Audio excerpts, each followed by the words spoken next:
Finally, episode 7 of The Boys is here, and as always, it brought us many interesting tidbits. Additionally, we now have a clear idea of what we will see in the season finale.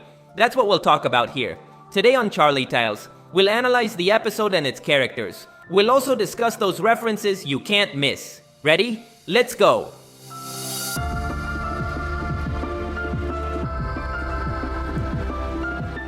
Let's start with Homelander.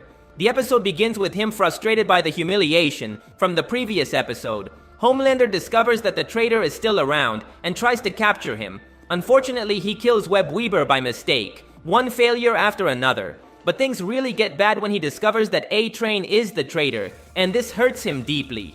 We even see him shed a tear, which is somewhat hypocritical. How many times have we seen Homelander humiliating A-Train? But remember, he's a narcissist, and his mind doesn't function traditionally. To add insult to injury, Sister Sage confesses that she knew about A-Train, but never told him, which completely annoys Homelander. At this point in the story, he needs people he can trust, and Sage betrayed that trust, so he ends up firing her. But Sage's lie also hits Homelander's ego. She considered him not smart enough to understand her plan, so she hid the A-Train situation from him. This hurt him. This episode shows us how Homelander is falling deeper into a pit of insecurities that could explode into something terrible. There's even a moment where his son Ryan practically turns against him on national television. It's evident that this episode was meant to show us how Homelander's ego is being battered so we can see him explode in the season finale.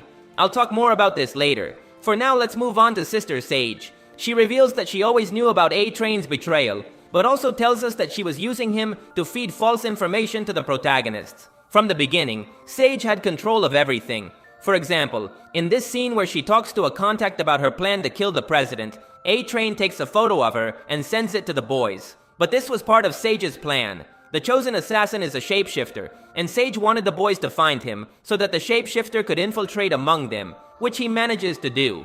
At the end of the episode, we see how the shapeshifter replaces Starlight and steals Hugh's laptop. Interestingly, the shapeshifter has to touch a person to copy them and must tear off their skin to transform.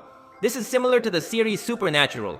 In that series, there were also shapeshifters that worked the same way. It's no surprise, since the creator of The Boys, Eric Kripke, also created Supernatural. That's why we also see several actors from that series in The Boys. Another interesting detail is that it seems the shapeshifter can obtain the memories of the person they imitate. That's why, at the end of the episode, they have the safe's password and easily get Hugh's laptop. This shapeshifter will be crucial for the season finale, since they now have Hugh's DNA, and can replace him. Back to Sister Sage, I don't think she'll be out of the season finale. She will surely return, but her loyalty will change now that Homelander fired her. I read a very interesting theory that I want to share with you. Some say Sister Sage might be the one to cure Butcher's cancer. Remember that in the previous episode, she talked about how she found the cure for her grandmother's cancer when she was a child. This anecdote might not be a coincidence, and now that Homelander fired her, Sage might help the boys. Let's talk about A-Train. In this episode, he finally fully joins the good side. In the last episode, he saved Mother's Milk's life, and a child saw his heroic act. The smile of this child stayed in his mind, and A-Train finally understood what he had to do. This bravery is reflected when he saves the boys in the epic battle against Noir and Deep. At this point, A-Train is the closest thing to a traditional hero in the series. I loved his scene saving the guys. It was quite heroic. This new attitude can also be seen in his relationship with Ashley. In this episode, it is discovered that he is the traitor, so he has to flee. But A-Train offers Ashley the chance to flee together. Ashley wants to go with him, but out of fear, she doesn't accept. Their interaction doesn't seem romantic, but works on an empathy level. On one hand, A-Train knows that Ashley is in danger, and now wants to do good things, so he tries to protect her. Besides, she saved his life in past episodes, so he wants to help her. On the other hand, Ashley sees A-Train as an escape from this corporate hell. The episode shows us a photo of her when she was young.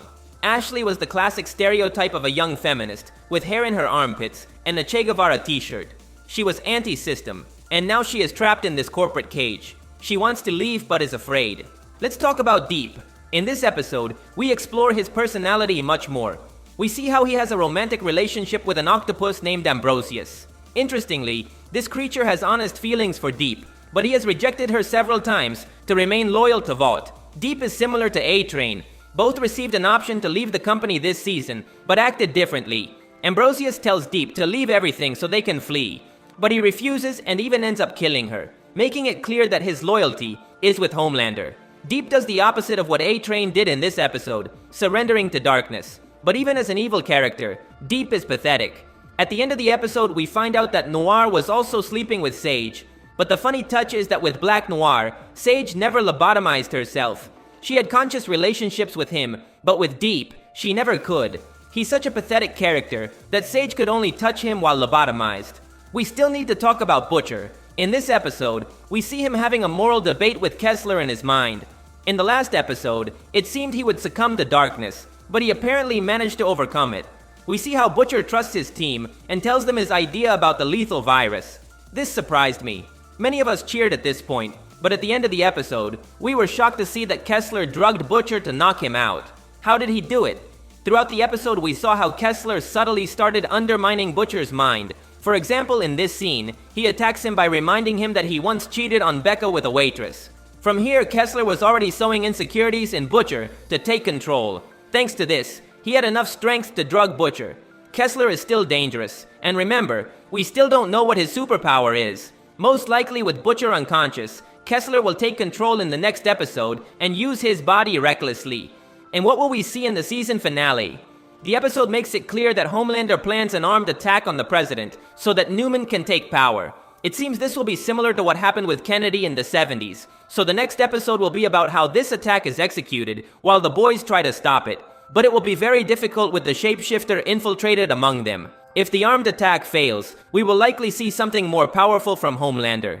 In the boys' comics, there is a moment in the story where Homelander attacks the White House with an army of supers. I won't say more to avoid spoilers for the comic, but it wouldn't be surprising if this idea came to the series at this point. In this episode, we have seen how Homelander has received blow after blow to his ego. I think this will explode in the next episode, and we will finally see him unleashed without any legal or moral limits. The boys have the virus thanks to Kimiko's leg, but this won't work on Homelander. The fight that is coming next week will be brutal. But anyway, that's all for today. If you liked the video, you would help me a lot by leaving a like. That would be legendary. Also remember to subscribe because I'll be uploading more videos about your favorite movies. Thanks for listening. My name is Charlie, and I'll see you in the future.